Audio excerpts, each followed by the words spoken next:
Hi, welcome to Classic Car Cave. So we're at a point now where we're starting to put this car back together after all the work we've done over the years, the repainting and so on and so forth. So we're now into kind of new territory. The wiring is not something I'm that au fait with.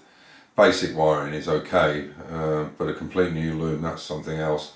So probably what I'll do is I'll bring a auto electrician into, once we've run the main looms along the chassis legs, and some of it has to go through the chassis leg and the body. Once they're all in place, I'll bring an auto electrician in to actually wire it all up into the fuse box and so on. I did this with the E-Type. I ran all the looms and then I got an electrician in to do it, which was quite a bit before Amir came on the scene some years ago. But I'd rather do that and make sure that all the terminations are done correctly and so on and so forth. But because this is, as I say, this is new territory to us, if you've got any advice or tips or have been through this before, or even if you haven't been through it before but you can see we're going wrong somewhere, please jump in straight away with the comments and mention it, because you know what I will try and do is could kind of preempt what we're going to be doing next, and if you see where we might be going wrong with it or whatever, or you've got some tips or advice that might help, please jump in, please put a comment in straight away.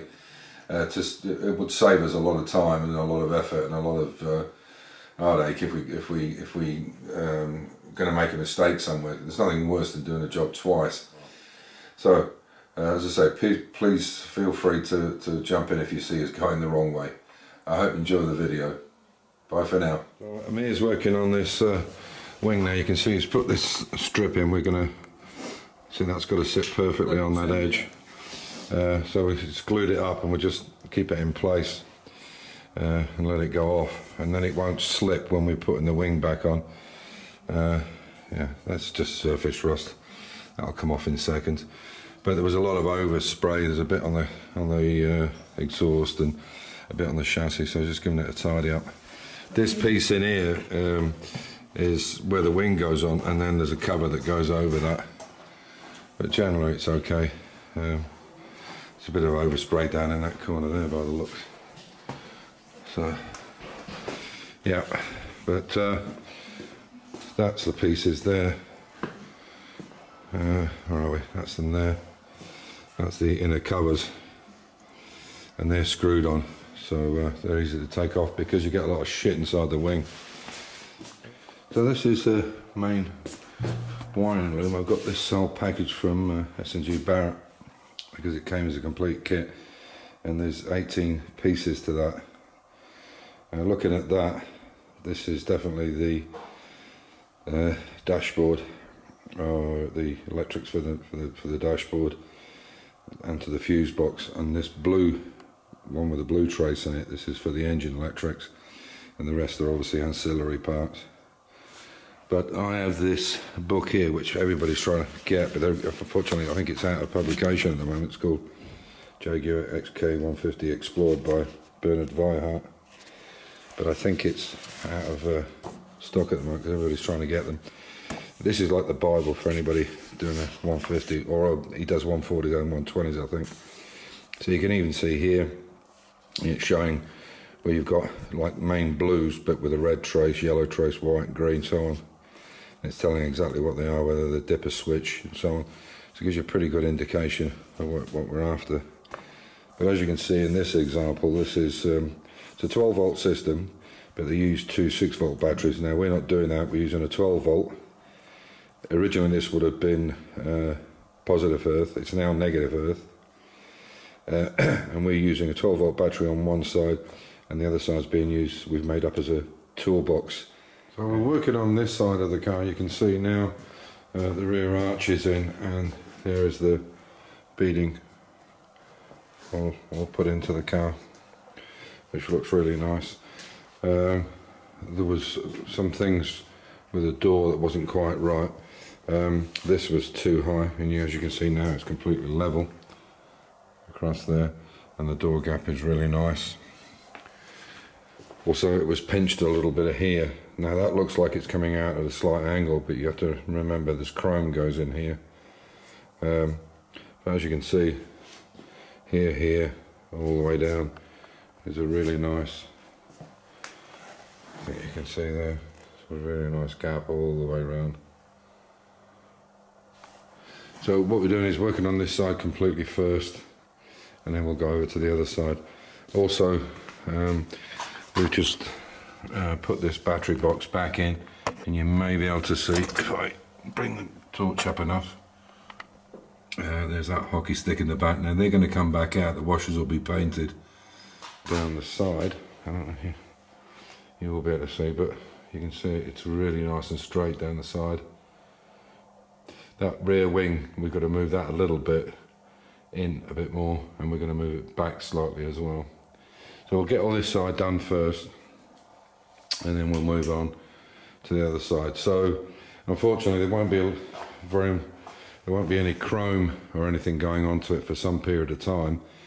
There'll be quite a few videos, probably a few weeks or a month or so, or a couple of months maybe, before the chrome goes on, because that's the last thing we want to fit. We will check it all to make sure there's nothing to do, but what I want to do is actually get the engine up and running, get the radiator in, get it all up and running, get it all mechanically sorted, and then we'll do the nice shiny bits afterwards. That's how she's looking. So one side's done. We're going to start tomorrow on the other side. We've got the wing off already, and we popped on the new chrome wheels, 72 spoke chrome wheels, just to check how they're going to be with the body. They're the right diameter, but they're slightly wider than normal. I think they're 6 instead of 5, but I think they're going to look real nice. You can see, I mean, with that colour, I mean, and this is under artificial light, but they're going to be really blingy when they're on. And I'm going to try and get tyres with a maroon, or kind of maroony red pinstripe in it, which I think will look really nice. But you can see the door gap's really, really nice there. It's hard to see now because it's a bit dark on this side, but you can see how nice this is all the way up. And yeah, we just want to get it all squared away.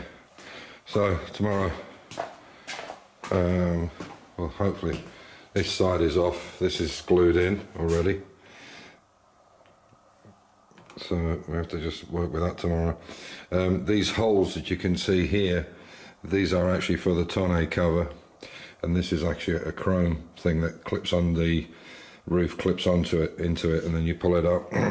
So got a problem with this door here, which we have to fix up, but the wing box is inside and it fits perfectly like the other one, so that's good news. So we got that absolutely spot on, and yeah, so that's how she looks. Very happy with it. Just wanted to check the splines out because they're brand new, these wheels. I mean, of course they're the same, but we wanted to see how it would look, and yeah, I think it looks like that. I think when they're on, and all the chrome, there's quite a lot of chrome to put on this. The whole windscreen surround is chrome. There's a chrome tops that go on here. There's a chrome S which fits in here. You can see we already put it in. So there's an S for an S spec badge. The car is not numbered S spec, but everything on it is S specification, i.e. the high flow head, triple HD8 carbs, and the twin SU pumps, which was the only difference between them, but a massive difference in price. Not that it's not the you wouldn't get it anyway, because for all intents and purposes, matching number wise, it's an SE car, but it's got the specification of an SE of an S, so it'll be a bit quicker, and it sounds great as well. So there you go. So this will be tomorrow. There'll be a video up on, hopefully, on the Morris 1000, and that'll be part 2, and hopefully it'll be finished and done, and I can get this back onto the ramp and we can carry on working on it and getting it to look beautiful. But pretty happy with it. I think you'll agree. The car, I think, is superb, and that's under artificial light, as I say. in daylight it looks even nicer, and with the tan or the biscuit that's going in it, it'll really pop. So as usual, stay safe, keep the faith, enjoy your hobby, and be good to each other. Catch you soon.